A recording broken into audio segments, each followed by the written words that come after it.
Gentlemen, welcome to week 9. Another great week for the Pink Locker Room.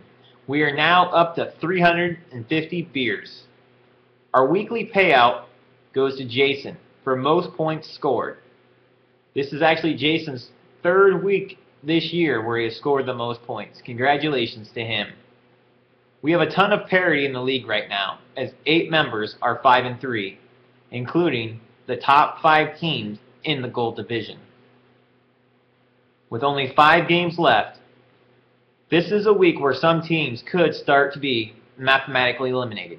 Deacon, Thickburger, and Team Bullshit, our defending champion, all are on the bubble right now, as at most they could finish with is 6 total wins.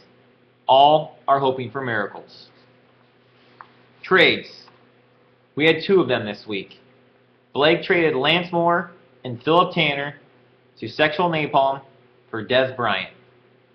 Blake also traded Eli Manning to Top Shelf's #1 pick in Cam Newton and Brian Hartline. As you noticed, we did not go over last week's scores, as there was only 2 scores that were even above 120 points. Not a great week for anybody. Our week 9 payout this week will be most kicker points. Our week 9 matchups are Neckbeards versus Meat Wagon Driver. 2 teams at 5-3.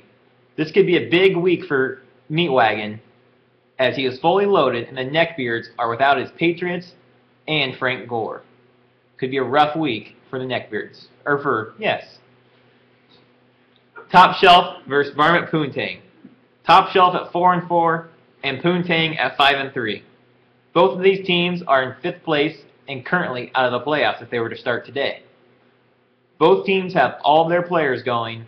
This one could prevent or could launch one of these teams into the playoffs this week. Deacon Booze versus Team Bullshit.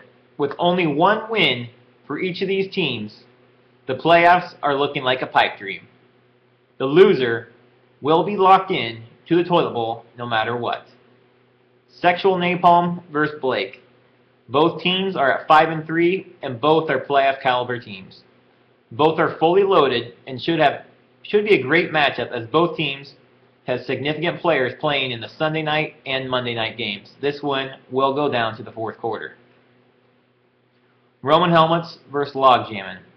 Another set of 5-3 teams that are currently in the playoffs. Logjammin' should have the injured Jordy Nelson back, and after a down week for the Packers, is looking to rebound. But Logjammin' has both Rams running backs on a bye week this week. Purple Love Boat versus Wet Spots. Love Boat is currently leading the league with 6 wins overall, while Wet Spots, Andy Nelson's lock of the week last week, is on a 3-game win streak, trying to keep his playoff hopes alive with a record of 3-5. Thickburger versus Panty Hamsters. Thickburger has really changed his team around these past few weeks after being a doormat the first few weeks of the season. He's at least now putting up some points. Congratulations, John. But Panty Hamsters still managed to score 150 points last week without #1 pick Arian Foster, who was on a bye week. He has one of the scariest teams to play this year. And now, it's time for What's Bugging Andy. Hey League, what's up? This is brought to you by our sponsor Coors. How you doing, Kyle? Good, Andy. Curious, what day is Halloween? Tomorrow, What day? October 31st, Okay, what day is today? 30th. Then why the fuck did I see all these little scary creatures walking around in the streets today? My own kids included. They're out there knocking on doors trick-or-treating on the day before Halloween. Doesn't make any sense. Does this have anything to do with fantasy football? No, it doesn't. No one cares. Okay. Who's your lock of the week this week? Lock of the week is the one team I chose I did not want to pick as lock of the week at all this year. And I'm going to have to pick him this week because I don't see any way he loses. So the lock of the week is the Panty Hamsters. Andy, who was your underachiever last week? Underachiever of the week is my opponent this week, Top Shelf. Rumor is he's kind of got a yo-yo type of season. So he's underachiever last week.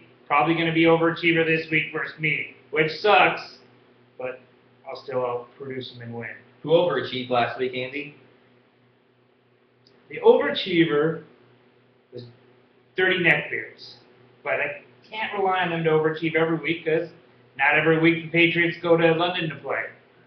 They're off this week, so mark my words. I'm going on a limb. Dallas Neckbeards, underachiever of the week next week. Underachiever of the week next week. Prediction. Who plays Thursday? The Chiefs and Chargers. Hopefully you don't have anybody playing Thursday night. Boo-hoo! Congratulations.